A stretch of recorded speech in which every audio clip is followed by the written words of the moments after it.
విజయ్ గారు చెప్పండి. బాబ్లీ విషయంలో కూడా సపోర్ట్ ఇచ్చాం. అప్పటి నుంచి చంద్రబాబు తెలంగాణకు ఫేవర్గానే ఉన్నారు, కానీ ఎందుకు ఇలాంటి కామెంట్స్ చేస్తున్నారు అంటున్నారు. సో ఇప్పుడు ఏంటి బనకచర్ల విషయంలో కూడా ఎక్కడ దోపిడీ జరుగుతుంది? ఈరోజు చంద్రబాబు నాయుడు గారు వాస్తవంగా తెలంగాణ ప్రజలకు శత్రువే అయినా ఆంధ్రప్రదేశ్ ప్రజల విషయంలో కానీ ఆంధ్రప్రదేశ్ రాష్ట్ర ప్రయోజనాల విషయంలో కానీ ఎక్కడ కూడా ఆయన కాంప్రమైజ్ అయ్యే కానీ నాయకుడు ఆయన. సో ఇక్కడ స్పష్టత ఏంటంటే ఇక్కడ తెలంగాణ ప్రజలను కానీ తెలంగాణ నాయకులను కానీ మభ్యపెట్టి ఇక నేను చేస్తున్నాను చూపెట్టుకోనికి ఆనాడు ఆ విధంగా చేసిండు మాట వాస్తవం. అది అందరికీ తెలుసు డ్రామా అని. అయితే సరే స్వరాష్ట్రం వచ్చిన తర్వాత ఈరోజు ఇప్పుడున్న ప్రస్తుత పరిస్థితిని మీరు గమనించాలి. కేంద్రంలో ప్రతిపక్షంలో కాంగ్రెస్ ఉంది, పాలకపక్షంలో బీజేపీ ఉంది, మరి పాలకపక్షానికి మద్దతు తెలుపుతున్నటువంటి తెలుగుదేశం పార్టీ ఉంది, అలయన్స్. ఇక్కడ కాంగ్రెస్ ప్రతిపక్షంలో ఉంది. కాంగ్రెస్ ప్రతిపక్షం ఇక్కడ మా తెలంగాణలో రాష్ట్రాన్ని పరిపాలిస్తుంది. ఇక్కడ చూడండి విచిత్రమైన పరిస్థితి.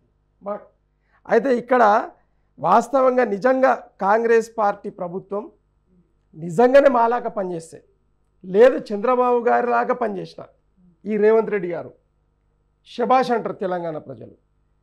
కానీ రేవంత్ రెడ్డి అనేట ఆయన తెలంగాణ బిడ్డ, ఆయన మెదడు మొత్తం చంద్రబాబు నాయుడు. ఇది వాస్తవము.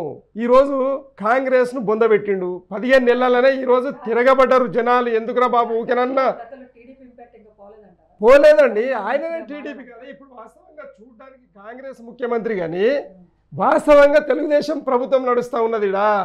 మీరు గమనించాలి దీన్ని. అందుకే ఈరోజు తెలంగాణ ప్రజలు తిరగబడ్డారు. అనవసరంగా మేము పోరగాన్ని చూసి ఓటేస్తాం కానీ వీనింట్లో మనువై అన్నంత సినిమా ఈరోజు చూపెడతా ఉన్నారు. ఏ గ్రామాలల్లో ప్రజలు ఏడుస్తూ ఉన్నారండి ఏం దుష్పరిపాలన అని చెప్పి.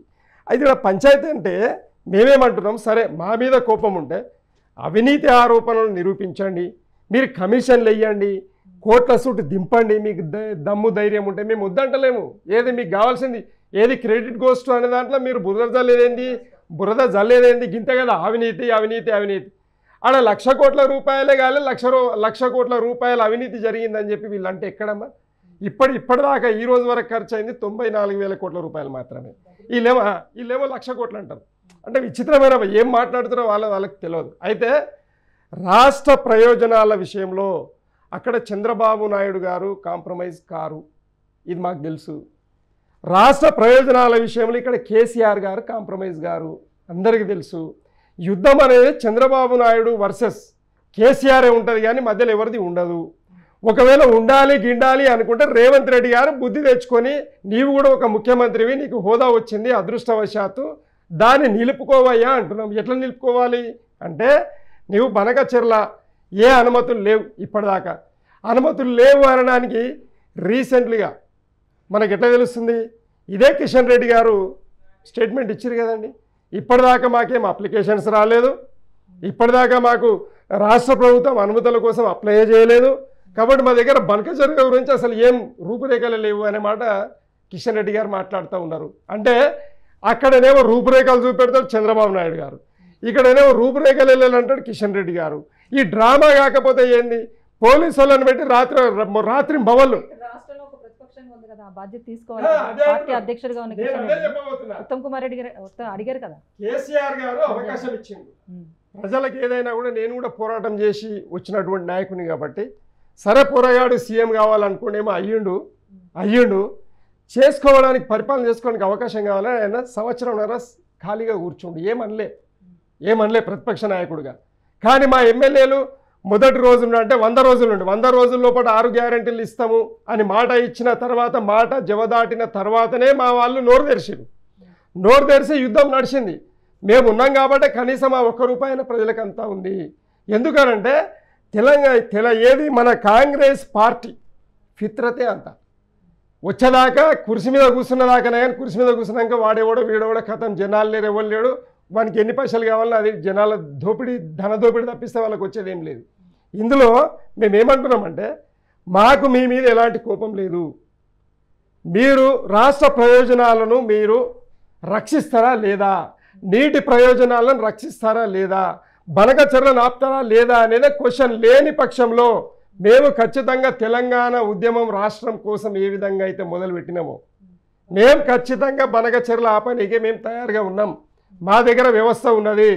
మేమే సుప్రీంకోర్టుకు పోతాం. ఇక మీరు ప్రభుత్వం జరగకపోతే ఇంకేం చేస్తాం అంటే చంద్రబాబు నాయుడు గారికి వత్తాసు వలికే రేవంత్ రెడ్డి గారు, ఇక్కడ మోదీ గారికి వత్తాసు వలికే రేవంత్ రెడ్డి గారు. మరి ఇద్దరి మధ్యలో సెంట్రల్ నాయకుడు ఎవడయా అన్నట్టు రేవంత్ రెడ్డి ముఖ్యమంత్రి అయి కూర్చున్నాడు. రాష్ట్ర ప్రయోజనాలు మొత్తం తుంగలో దొక్కి అక్కడ ఆంధ్రప్రదేశ్ లాభపడుతూ ఉంటే మరి నువ్వేం చేస్తా ఉన్నావు? తెలంగాణ నీటి వాట ఎవడాపాలే? అధికారం నీ దగ్గర ఉంది కదా. మా దగ్గర ఉన్నన్ని రోజులు మేము పోరాటం చేసినాం, నిర్మాణాలు చేసినాం. ఎస్, మేము ఎవడు అవునన్నా కాదన్నా తెలంగాణ నిర్మాణం కేసీఆర్ గారు చేసిర్రు. నంబర్ 1 స్టేట్ అని అదే మోదీ గారితో అనిపించుకున్నాం, అదే చంద్రబాబు నాయుడు గారితో అనిపించుకున్నాం.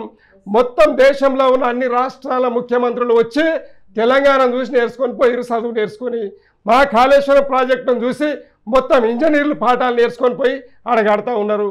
అది మా గొప్పతనం. మేమేమంటున్నామంటే ప్రజలకు వాళ్ళకైనా మాకైనా మాది న్యాయమైన ఏది ఉద్యమం ఏది. ఈరోజు కౌరవులు పాండవులలో మేము పాండవుల వలె ఈరోజు తెలంగాణ ప్రజల కోసం మేము పోరాటం చేస్తున్నమాట వాస్తవం. మీరు ఈరోజు బీజేపీకి వంతవాడే తెలుగుదేశం. ఈరోజు 16 మంది ఎంపీలు ఉన్నారమ్మా. మోదీ గారు ఈరోజు సంతకం పెట్టకపోతే 16 మంది ఎంపీలు పోతే ప్రభుత్వం కూలిపోతుంది. ఇది కదా బ్లాక్మెయిలింగ్ పాలిటిక్స్ అంటే. అంటే ఆంధ్రప్రదేశ్ ప్రజల ప్రయోజనాలను కాపాడడానికి చంద్రబాబు ఎంతకైనా తెగిస్తాడు అంటే మరి ఇలా మొత్తం మన వాటాడ కొల్లగొడతాడు అని కదా. మరి నీకు దమ్ము ధైర్యం లేదా? నీకు కూడా 8 మంది ఎంపీలు ఉన్నారు కదా, నువ్వెందుకు పోరాటం చేయవు? ఈరోజు భారతీయ జనతా పార్టీకి సంబంధించినటువంటి ఎంపీలు నోరెత్తారా? మళ్ళీ ఇక్కడ కాంగ్రెస్ పార్టీకి సంబంధించి 8 మంది నోరెత్తారు. మరి ఎవరు మాట్లాడాలా? మమ్మల్ని ఏమంటారంటే మీరు జీరో అయిపోయింది కదా భయ్, ఆ మూవ్ బంద్ కరో, ఆ బాత్ నై కర్నా. అరే ఇది విచిత్రం ఉన్నది. అంటే ప్రజలకు కూడా కేసీఆర్ గారు అవకాశం ఇచ్చారు.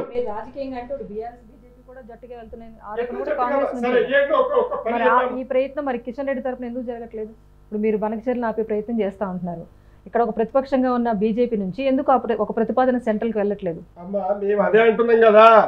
బీజేపీ అనేది ఏ మాత్రం ఒక అడుగు వేసినా చంద్రబాబు నాయుడు గారు ఇంకొక అడుగు వేస్తారు. అక్కడ నితీష్ గారు ఉన్నారు, ఇక్కడ ఈయన ఉన్నారు. వీళ్ళిద్దరూ ఏది మోదీ గారి మెడలు వంచి వాళ్ళ రాష్ట్రాలను అభివృద్ధి చేసుకోవడానికి ఎంతకైనా తెగిస్తారు అన్నప్పుడు తెలంగాణ చచ్చిపోతుంది అనేది మాకు నిర్ణయం అయిపోయింది. కాబట్టి మేము దాన్ని ఆపనికే ఒక ఉద్యమాన్ని తయారు చేయబోతున్నాం. ఖచ్చితంగా ఈరోజు రేవంత్ రెడ్డి గారు తెలుసుకోవాలి, నువ్వు తెలంగాణ బిడ్డవా చంద్రబాబు నాయుడు గారి తొత్తువా? నువ్వు తెలంగాణ ప్రజల ప్రయోజనాలు కాపాడుతావా లేదు ఆంధ్ర ప్రజల ప్రయోజనాలు కాపాడుతావా తెలుసుకో. ఆంధ్ర ప్రజలు ఎప్పుడు కూడా దోపిడీ చేయమని అనలే, కానీ చంద్రబాబు నాయుడు అనేట ఆయన దోపిడీదారుడు. తెలంగాణ భూములను, తెలంగాణ ఆస్తులను, తెలంగాణ ఆర్థిక వ్యవస్థను మొత్తం కొల్లగొట్టిన ఏకైక నాయకుడు చంద్రబాబు నాయుడు. ఈరోజు ఆయన బినామీగా ఉన్నావు నువ్వు రేవంత్ రెడ్డి గారు. మరి ఇద్దరు కలిసి మా ప్రభుత్వాన్ని ఊలగొట్టడానికి 5 కోట్ల రూపాయలు మాట్లాడుకొని 50 లక్షలు ఇస్తూ పట్టుడు అయినా దొంగవు నువ్వు పోయి ఈరోజు ముఖ్యమంత్రి అయినావు. మరి మేమేం చేయాలి? కాబట్టి మేము ప్రజల వద్దకు పోతాం. నిర్ణేతలు ప్రజలు, మా పోరాటం ప్రజల కోసం. కాబట్టి బనకచెర్ల అనేది ఖచ్చితంగా నీటి దోపిడీ కోసం చేసిన ఎత్తుగడ. గీడికెళ్ళిగా రాయలసీమకు వారిస్తాడమ్మా? కృష్ణ లేదా? కృష్ణ ఉన్నది కదా, ఆల్రెడీ ఉన్నది కదా. అవసరమా? అంటే కొల్లగొట్టాలి, ప్రజాధనాన్ని కొల్లగొట్టాలి, తెలంగాణ వాటాను నీళ్లను కొల్లగొట్టాలి. ఇది కదా చంద్రబాబు నాయుడు ఎత్తుగడ. కాబట్టి మేము ప్రాణాలకైనా తెగిస్తాం. రేవంత్ రెడ్డి గారిది, భారతీయ జనతా పార్టీది, తెలుగుదేశం పార్టీకి సంబంధించిన కుట్రను మాత్రం భగ్నం చేస్తామమ్మా. మేమైతే వదిలిపెట్టాం.